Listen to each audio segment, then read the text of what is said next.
Capítulo 8. A evolução. Outra evidência muito forte que demonstra a não inspiração divina da Bíblia é a teoria da evolução. Nas páginas da Bíblia encontramos explicações claras de que Deus criou todos os seres vivos segundo a sua espécie. O livro bíblico de Gênesis 1:20 a 25 relata: "E Deus passou a criar os grandes monstros marinhos e toda a alma vivente que se move, que as águas produziram em enxame segundo as suas espécies, e toda criatura voadora alada segundo a sua espécie. Produz a terra almas viventes segundo as suas espécies, animal doméstico, e animal movente, e animal selvático da terra, segundo a sua espécie. E assim se deu. E Deus passou a fazer o animal selvático da terra segundo a sua espécie, e o animal doméstico segundo a sua espécie, e todo animal movente do solo segundo a sua espécie." Fica claramente entendido que Deus criou todos os animais segundo sua espécie. Portanto, a Bíblia afirma categoricamente que não houve a evolução das espécies conforme descreveu o naturalista britânico Charles Darwin no seu célebre livro A Origem das Espécies, publicado em 1859. Como é de conhecimento geral, esta teoria culminou no que é agora considerado o paradigma central para a explicação de diversos fenômenos na biologia, tornando-se a explicação científica dominante para a diversidade de espécies na natureza. Charles Darwin, A Origem das Espécies, coleção obra-prima de cada autor. Editora Martin Claret, 2007. A teoria científica da evolução explica como as formas de vida desenvolveram diversidade ao longo das gerações. Uma coisa que se deve entender imediatamente é que ela não alega explicar o desenvolvimento do universo ou o surgimento da vida. Ela 57 explica como novas formas de vida surgiram de formas de vida mais antigas. Mesmo que a vida na Terra tenha se iniciado por algum tipo de intervenção divina ou alienígena, isto não afetaria a evidência da evolução, que é aceita por pessoas que acreditam em um ou mais deuses, bem como por quem não acredita em nenhum. Também é importante entender o que é uma teoria científica. Fora do meio científico, as pessoas frequentemente usam a palavra teoria para se referir a um palpite, ou a qualquer opinião pessoal não provada. Não é isso que a palavra teoria significa na ciência. Na ciência, uma teoria se refere especificamente a uma explicação bem concreta sobre uma grande quantidade de fatos bem concretos e firmemente estabelecidos. Assim, sempre que encontramos declarações do tipo evolução é só uma teoria, não um fato, isso nos diz que quem fez tal declaração não está usando o termo adequadamente. Em ciência, a teoria não é enaltecida pelos fatos. Antes, os fatos é que são explicados pela teoria, por causa de seu poder de explicar as coisas. As teorias são a meta suprema e a plena conquista da natureza da ciência. Para começar com alguns fatos bem conhecidos, nós sabemos que as características físicas dos pais são herdadas pela geração seguinte através do artifício de criação seletiva. Muitas características podem ser aumentadas em gerações posteriores. Isso pode ser conseguido muito facilmente acasalando os indivíduos que exibem mais fortemente aquela característica e repetindo este processo através de sucessivas gerações. Crie apenas cavalos que têm ótimo desempenho em competições e seus filhotes também serão premiados. Crie apenas cachorros agressivos, e seus filhotes serão agressivos. Muitos que alegre e facilmente dirão entender esse tipo de seleção artificial são os mesmos que rotulam evolução como um possível ou um conto de fadas. Contudo, a seleção natural, um dos principais 58 mecanismos que guiam a evolução, não requer nenhuma suspensão mágica ou violação das leis da física. Ela simplesmente diz que as características também surgem e oportunidades reprodutivas também são limitadas por outros fatores que não a influência humana. Se um criador de cachorros selecionar apenas os cachorros mais velozes para sua criação, e se na selva, somente as gazelas mais rápidas escaparam dos predadores e sobreviveram para reproduzir, então ambos, a natureza e o criador de cachorros, estão favorecendo certos indivíduos para produzirem filhotes e passar sua informação genética para a geração seguinte. Antes de falar mais sobre seleção natural, gostaria de mencionar outro termo comumente incompreendido: mutação. Muitos pensam que quando biologistas falam sobre mutação, eles estão se referindo apenas a malformações dramáticas como animais com membros ou cabeças a mais, ou cenários forçados como cães produzindo gatos, ou até se transformando em gatos. Isto tudo é fruto de desinformação. Mutação é simplesmente a mudança na variação genética dentro de uma população, originada por inserção, exclusão ou recombinação de sequência do DNA. Mas mutação não é a única causa de variação, porque não é só a sequência do DNA que é importante para a evolução. Estudos de epigenética, por exemplo, mostram que os genes podem ser ligados ou desligados, e que essa ativação ou inibição pode ser herdada e se expressar em gerações futuras. A maioria das variações são neutras e não têm qualquer impacto na sobrevivência do organismo, acumulando-se naturalmente em gerações sucessivas, o que se chama de deriva genética, cujos efeitos são melhor percebidos em pequenas populações. Richard Dawkins, O Gene Egoísta. Companhia das Letras, 2007. Mas variação na cor, por exemplo, pode ter um impacto maior. Considere um inseto de coloração pouco parecida com a casca 59 das árvores onde habita. Se a variação genética fizer alguns de seus filhotes menos evidentes para os predadores, eles terão mais chances de sobreviver e de se reproduzir. E com o passar do tempo, os insetos com esta variação de cor podem se tornar mais abundantes dentro da população. Se a variação fizer alguns dos outros filhotes mais evidentes para os predadores, então talvez eles não sobrevivam para se reproduzir.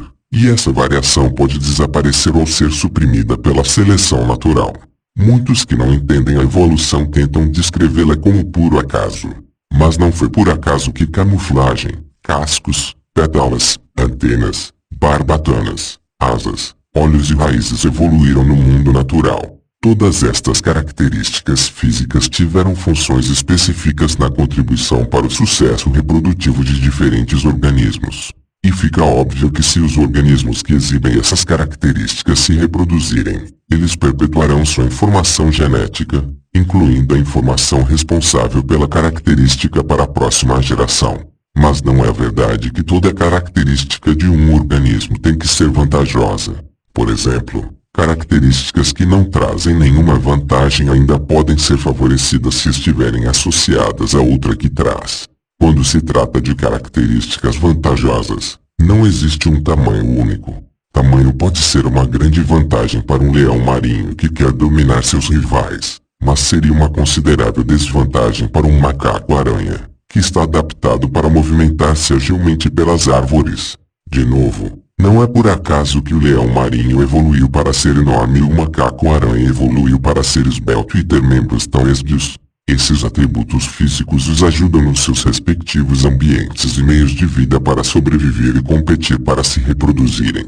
Pessoas que dizem que evolução é sobre um impossível e improvável golpe de sorte cega, frequentemente gostam de alegar-se que a probabilidade de formas de vida evoluir a mesma de se ganhar o prêmio máximo de um caça-níquel centenas de vezes seguidas. Mas acasos milagrosos não têm nada a ver com evolução. Se formos usar a mesma analogia da máquina caça-níquel, então a evolução mantém presos quase todos os símbolos e só aceita os que combinam cada vez que se puxa a alavanca. Começando com uma palavra, nós só precisamos mudar uma letra para transformá-la numa nova palavra. Mudando uma letra dessa nova palavra resultam novas palavras adicionais. E se nós prosseguirmos com esse processo, produziremos palavras totalmente diferentes do original. Uma mudança dramática é obtida através de pequenas mudanças por vez. É isso que acontece na evolução, exceto que na evolução, incontáveis minúsculas mudanças se acumulam ao longo de milhões de anos. O problema para a maioria das pessoas entenderem o processo da evolução é que eles não conseguem pensar em termos de milhões de anos. Para muitos é difícil conceber tal espaço de tempo devido à curta duração de nossas vidas. Richard Dawkins, O Relojoeiro Cego, A Teoria da Evolução contra o Desígnio Divino. Companhia das Letras, 2001. Se membros de uma dada espécie se isolam geograficamente, cada grupo acaba por ter que responder a um ambiente muito diferente e enfrentar diferentes predadores e se adaptar a formas diferentes de obter comida. Assim, a variação genética não mais estará sendo compartilhada por toda a população, mas apenas entre os membros de cada grupo vivendo em determinado ambiente.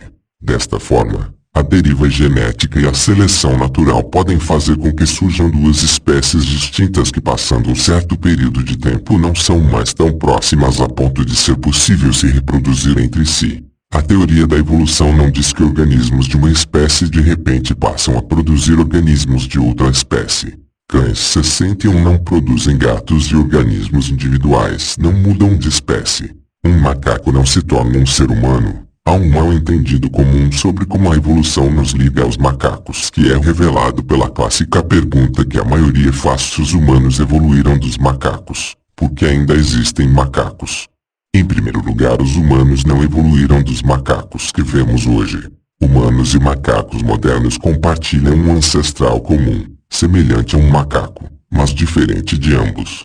Em segundo lugar, quando uma forma de vida evolui de outra, isso não quer dizer que a forma de vida original tem que deixar de existir. Considere, por exemplo, a espécie é tão bem adaptada ao seu meio ambiente que muda muito pouco de uma geração para outra. Então, parte dessa população se espalha para um novo meio ambiente em que se mostra pessimamente adaptada. Diferentes pressões de sobrevivência agora levam as gerações dessa população a mudarem dramaticamente, enquanto as mudanças na primeira população são quase imperceptíveis. Após muitas gerações, a população ainda existe mais ou menos na sua forma original, enquanto que a população 2 está agora muito diferente devido a uma adaptação em um ambiente mais hostil. A população 1 não precisa ser extinta, nem mudar da mesma maneira. Por exemplo, os brasileiros descendem dos portugueses, mas nem por isso os portugueses deixaram de existir ou se transformaram em brasileiros. A teoria da evolução não requer a existência de um animal com a cabeça de crocodilo e o corpo de pato. Mesmo quando há evidências de que um animal evoluiu diretamente de outro, isso não significa que a transição de todas as formas tem que parecer como pedaços de ambos os animais colados juntos. A evolução não trabalha combinando diferentes espécies aleatoriamente. Cientistas evolucionistas nunca caçaram o crocopato ou 62 rinopolvo. A teoria da evolução nos diz uma coisa bem diferente. A natureza não recompensa apenas combinações aleatórias de características, mesmo animais altamente especializados têm sido levados à extinção. A natureza só recompensa aquilo que é capaz de se reproduzir com eficiência. O crocopato, inventado para ridicularizar a evolução, tornou-se, em vez disso, num símbolo de mau argumento contra a evolução. Algumas pessoas dizem que a aceitação dessa teoria implica ou leva inevitavelmente ao desejo por um controle étnico de seres humanos. Porém, reconhecer um aspecto da natureza não significa que você tem qualquer desejo de adaptá-lo a uma política social e cometer graves violações aos direitos humanos. Evolução não é um apoio à eugenia. Assim como aceitar o fato de que a fêmea de inúmeras espécies mata e come os machos após o acasalamento não é um endosso ao canibalismo. É apenas a aceitação da realidade. Se alguém menciona que a teoria da evolução diz alguma dessas inverdades, então ele simplesmente não a entende ou está deturpando-a deliberadamente, tentando criar confusão sobre o que é a ciência na esperança de que isso dê mais apoio à sua causa. De qualquer forma, tentativas de fazer a evolução se parecer com um conto de fadas, sendo por desinformação ou desonestidade, continuarão sendo desmascaradas. O conto de fadas é a alegação de que a evolução tem alguma coisa a ver com cães cheirando gatos, animais se transformando de uma hora para outra em uma diferente espécie ao surgirem por puro acaso. Se você conversar com qualquer um que conheça e aceite a evolução, descobrirá que estas ideias são tão ridículas para eles como são para os anti-evolucionistas. Evolução é tanto o fato como a teoria. É o fato cientificamente estabelecido de que a vida evolui e continua evoluindo, e a teoria da evolução explica como isso se dá. Existem muitas razões que 63 tornam importante o entendimento da evolução, não apenas porque ela é essencial para a compreensão da biologia. Nós convivemos com vírus que rapidamente desenvolvem resistência aos nossos sistemas de defesa. Falhar em entender esse processo significa falhar em entender uma das ameaças mais mortais que enfrentamos. Pela curiosidade e cuidadosa dedicação ao trabalho de gerações de cientistas, nós agora entendemos com mais detalhes do que em qualquer outro momento da história respostas para as maiores perguntas sobre a vida nesse planeta. Essas são as peças-chave da herança científica que vale a pena passar para as novas gerações, que certamente irão aperfeiçoar o nosso entendimento sobre a vida. Edward Wilson. T Diversity of Life. Harvard New Press. Segunda edição 1992. ISBN 978 0674212985. Milhares de achados fósseis têm sido descobertos nos últimos anos confirmando a teoria da evolução. Visto ser um assunto bem extenso, vou me concentrar apenas em alguns achados relacionados com a espécie humana e sua evolução. Em 19 de julho de 2001, um grupo de paleontólogos da França e do Chad divulgou a descoberta de um fóssil que teria pertencido ao primeiro antepassado humano já conhecido, o Sahelanthropus tiadensis, um homem de Tomai. Esse fóssil foi encontrado no Chad, na África Central. Hoje a comunidade científica aceita razoavelmente bem que este é o fóssil do hominídeo mais antigo já encontrado, com 7 milhões de anos. Trata-se de uma indicação de que o bipedismo humano surgiu não na savana como se acreditava, mas na floresta tropical das imediações do Chad, hoje desértica, Alain Belvillaine. Toma aí com trema, L'Aventure Homini. Paris, La Table Ronde, 2003. Em outubro de 2009, a revista científica Science publicou um estudo iniciado em 1992 onde 47 investigadores de 10 países publicaram em 11 artigos os resultados das análises de fósseis 64 do hominídeo Ardipithecus ramidus, Ardi, com 4 milhões de anos. Ardi era uma criatura das florestas, com cérebro pequeno, braços longos e pernas curtas. O pelvis e os pés mostram uma forma primitiva de caminhar ereto. Porém, o Ardipithecus também era capaz de subir em árvores com seus longos e grandes dedos que lhe permitiam agarrar, assim como os macacos. O estágio australopitecídeo, iniciado há uns 3 milhões de anos, inclui achados fósseis que podem ser reunidos em 2 grupos, os pequenos australopitecos e os grandes australopitecos ou paranthropos. Os pequenos australopitecos eram bípedes, mediam cerca de 20 m e pesavam entre 25 e 50 quilos, com capacidade craniana média de 500 cm3. Seus primeiros fósseis foram encontrados na garganta de Olduvai, Tanzânia, na África, junto a seixos grosseiramente trabalhados à mão. A postura vertical trazia a vantagem de libertar as mãos para manipulação e a associação dos movimentos das mãos com os olhos estimulava o cérebro. Assim, o bipedismo constituiu uma base para as habilidades culturais. Aos australopitecos pequenos sucederam-se os australopitecos grandes ou paranthropos, do tamanho do homem moderno, porém com o cérebro de 600 cm3. Foram encontrados em Olduvai e no Saara, na África e em Java, na Indonésia. Entre os principais achados fósseis deste período estão Dikun, Ceylon, descoberto em 2000 na Etiópia por Zerezenaia Lensejet e o AL 288-1, Lucy, descoberto em 1974 na Etiópia por Donald Johnson, Zerezenaia Lensejet, Moteofman, 3,2 milhões agosto. BBC Science Nature, 2006, um esqueleto hominídeo juvenil de Dikika, na Etiópia. Nature 443 Pag.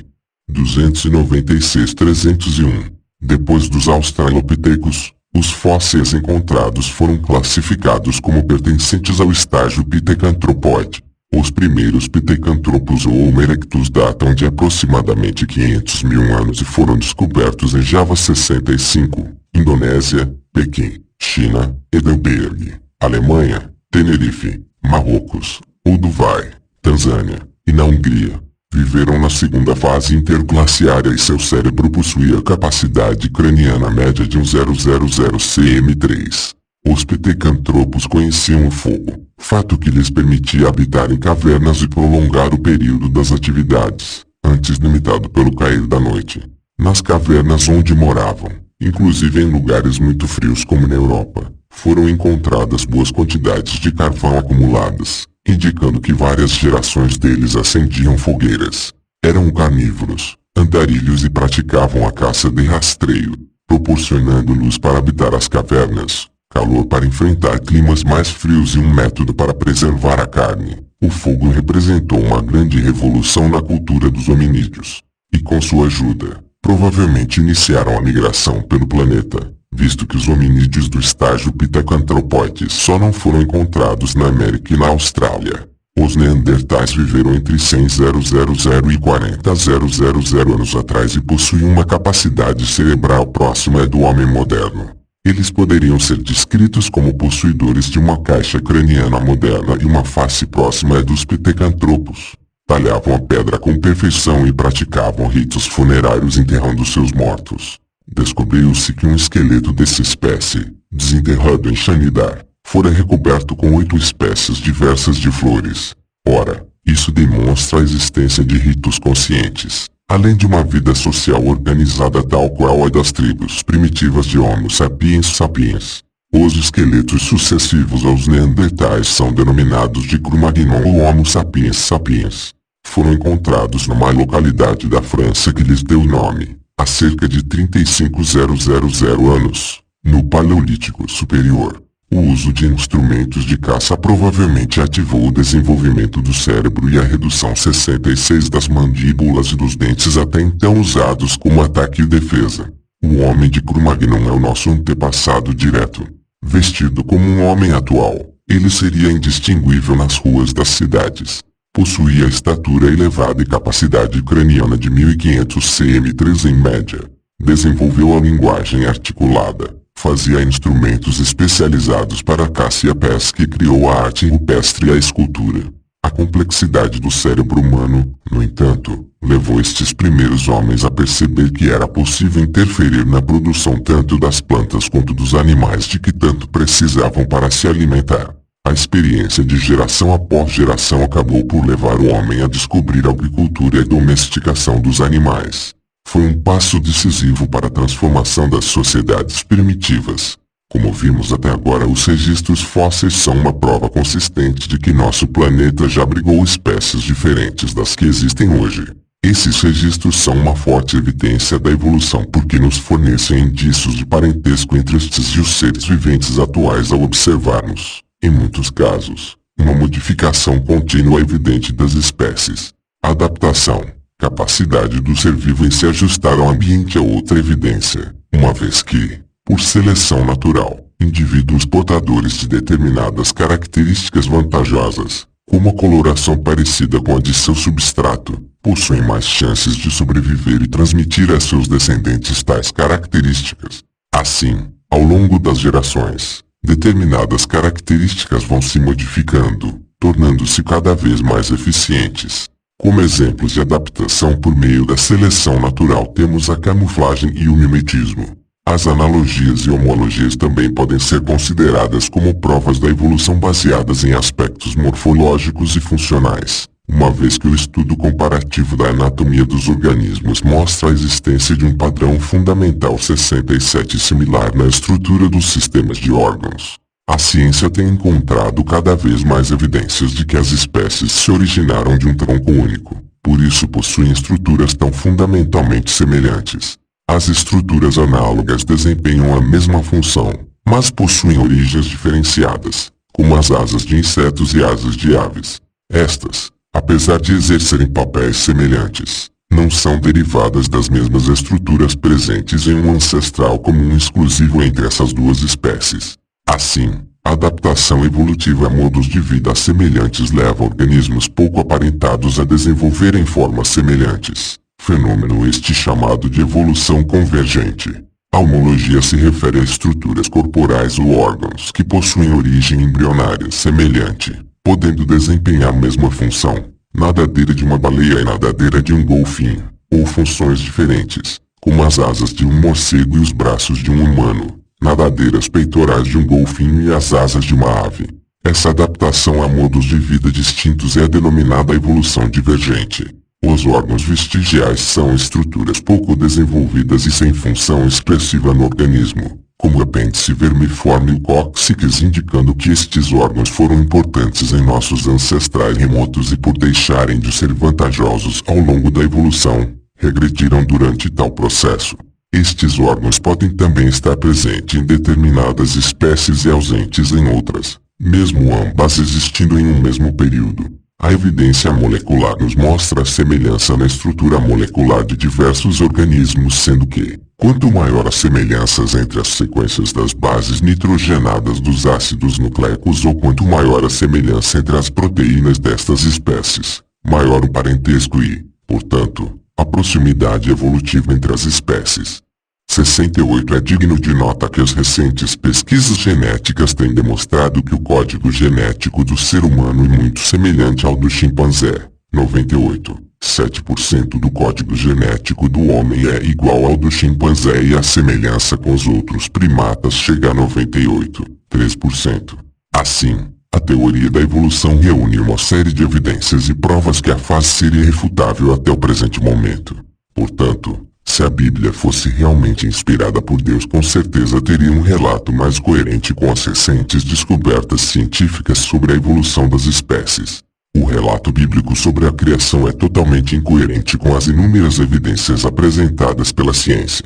Para um ser humano racional, diante de tantas evidências, acreditar que a vida na Terra começou com dois pelados e uma cobra falante enrolada numa famigerada árvore do conhecimento, tendo uma outra árvore, esta da vida eterna, que após a desobediência deste primeiro casal foi guardada por dois anjos tendo uma espada flamejante no meio para que o casal não pudesse comer de seus frutos e viver para sempre, e que todos os animais apareceram como que por mágica através de um místico ato criativo. Tudo isso acontecendo há alguns milhares de anos, realmente fica muito difícil. Porém, analisar tal relato como um mito criado por homens primitivos que tentavam, diante de suas limitações, explicar a origem do mundo e dos seres vivos, e que tais mitos foram transmitidos oralmente durante gerações, ganhando contornos épicos e finalmente, depois que o homem desenvolveu a escrita, registrou estes mitos, parece ser mais lógico a descoberta de escritos contemporâneos à Bíblia ou anteriores retratando mitos bem semelhantes aos narrados na Bíblia apoiam essa hipótese mais racional e menos mística do relato da criação registrado em Gênesis. O Enuma Elish, o mito de criação babilônico descoberto por Elstein e Layard em 1849 nas ruínas da biblioteca de Assurbanipal em Nínive, Iraque, e publicado por George Smith em 1876, tendo sua composição remontada à Idade do Bronze, nos tempos de Hammurabi ou talvez no início da Era Cassita, cerca de 18 a 16 séculos antes de Cristo. Descreve um Deus lutando contra o caos para estabelecer a ordem e a criação, começando na luz e acabando no homem. Um outro exemplo interessante é a Epopeia de Gilgamesh, uma das primeiras obras conhecidas da literatura mundial, com seu registro mais completo vindo de uma tábua de argila escrita em língua acadiana do século 8 a.C., tendo sido, no entanto, encontradas tábuas com excertos que datam do século 20 a.C. O texto descreve uma grande inundação mandada por Deus para exterminar toda a vida na terra, escolhendo um homem para sobreviver, dando-lhe instruções sobre como construir um grande barco e salvar um casal de cada animal. Não acha tal relato muito semelhante à história do dilúvio encontrada na Bíblia? Esta narrativa bíblica também tem todas as características de um mito, conforme veremos a seguir.